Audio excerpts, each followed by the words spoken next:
Hey everyone, this is Prem Pandey and welcome back to your favorite YouTube channel Educational Hikes। तो आज हम पढ़ने वाले हैं क्लास 8 इंग्लिश की हनीडी बुक से poem number 5 the school boy. यार ये पोएम बहुत ही इंटरेस्टिंग है लेकिन साथ साथ थोड़ी सी टिपिकल भी है, जिसकी वजह से मैं देख रहा हूं यूट्यूब पे कोई भी एक सिंगल वीडियो ऐसी नहीं है जिसने करेक्ट एक्सप्लेनेशन दिया हो इस वीडियो का।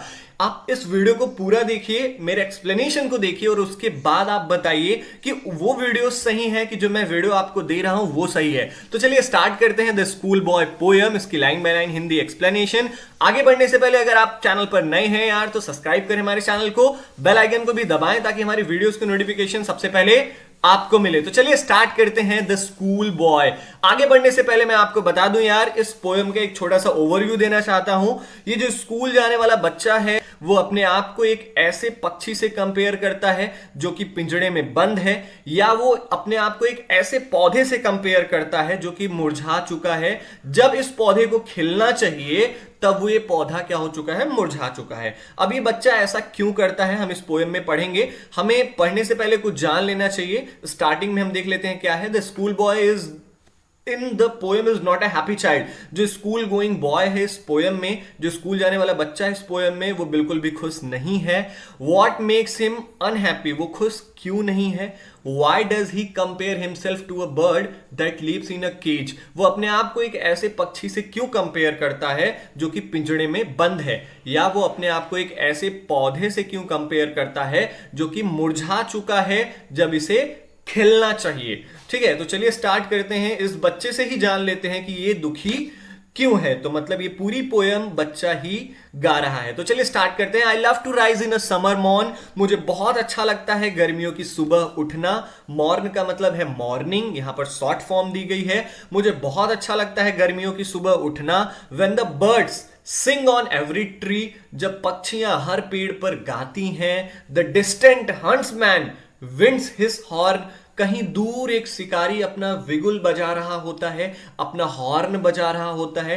अब विंड्स हिज हॉर्न का मतलब क्या है, ये हॉर्न क्यों बजाया जाता है। ये हॉर्न फिगर में आप देखिए एक सींग जैसी चीज होती है, जानवरों की सींग जैसी चीज होती है, इसको बजाया जाता है ताकि ये अच्छे से शिकार किया जा सके। मैं आपको पूरा एलिब्रेट कर देता हूं। ये जो शिकारी कुत्ते आप देख रहे हैं, इनको सिग्नल देने के लिए ये विगुल बजाया जाता है।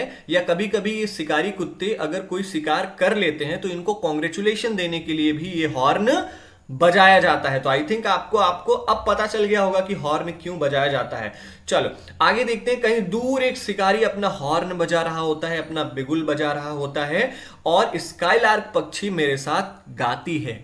ओ व्हाट स्वीट कंपनी, हम दोनों मिलकर, स्काईलार्क पक्षी और मैं दोनों मिलकर बहुत अच्छा गाते हैं। हम दोनों की जो कंपनी है वो बहुत ही ज्यादा स्वीट है। तो पहले स्टैंजा में यहां पर कुछ नेचर की चीजों को बताया गया है कि जो गर्मियों की सुबह होती है वो बहुत अच्छी होती है। मुझे बहुत अच्छा लगता है क्योंकि पक्षियां हर पेड़ पर गाती हैं, शिकारी अपना बिगुल बजा रहा होता है और स्काईलार्क पक्षी मेरे साथ गा रही होती है। Now second stanza, but to go to school, लेकिन वहीं पर स्कूल जाना, इन अ समर मॉर्न, गर्मियों की सुबह में स्कूल जाना, oh it drives all joy away, ये हमारी सारी खुशियों को छीन लेता है, ये हमारी सारी खुशियों को भगा देता है।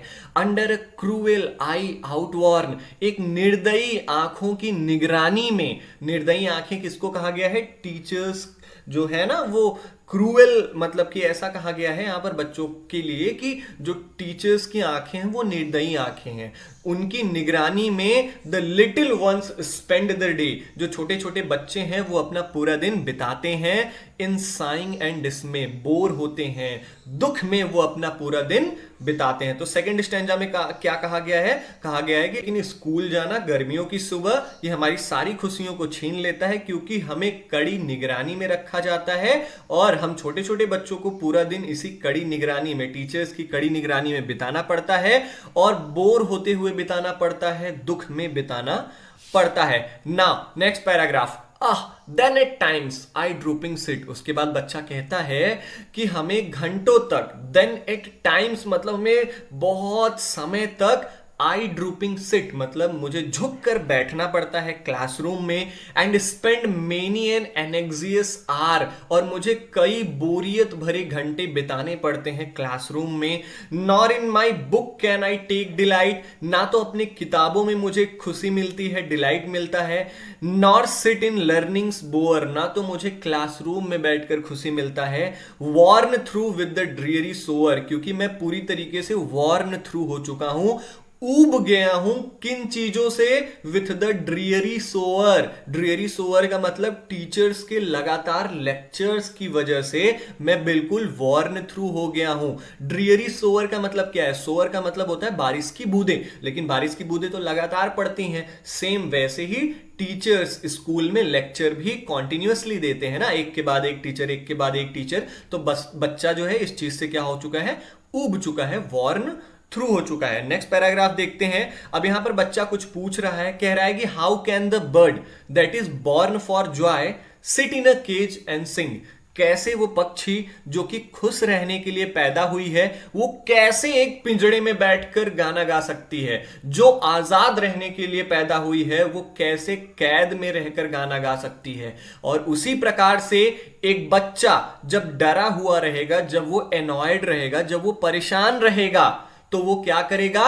ड्रुप हिज टेंडर विंग, वो अपने नाजुक से पंखों को, जो उसके नए नए निकल रहे पंख है ना बच्चों के, वो क्या करेगा? वो उन पंखों को ड्रुप कर देगा, उन पंखों को वो तोड़ देगा, and forget his youthful spring, और अपने बचपन के दिनों को, अपने खुशी भरे दिनों को, जब उसे खुश होना चाहिए, इन दिनों को वो क्या करेगा? भूल जाएगा। और बच्चा आने वाले समय में वो कभी भी अब खुश नहीं रह पाएगा अगर वो डरा हुआ रहेगा, अगर वो एनॉयड रहेगा। समझ गए? अब लास्ट पैराग्राफ है हमारा, o father and mother a birds are nibbed. यहां पर पूरा ये कहा गया है, आप मान के चलो इस पूरे पैराग्राफ में बात तो हो रही है बच्चे की, लेकिन एग्जाम्पल लिया गया है पौधे की। आपको कहीं कहीं लगेगा कि पौधों की बात हो रही है, क्योंकि बर्ड्स क्या होते हैं? प्लांट्स में होते हैं। हमारे चाइल्ड बच्चों में बर्ड्स नहीं होते हैं, ठीक है।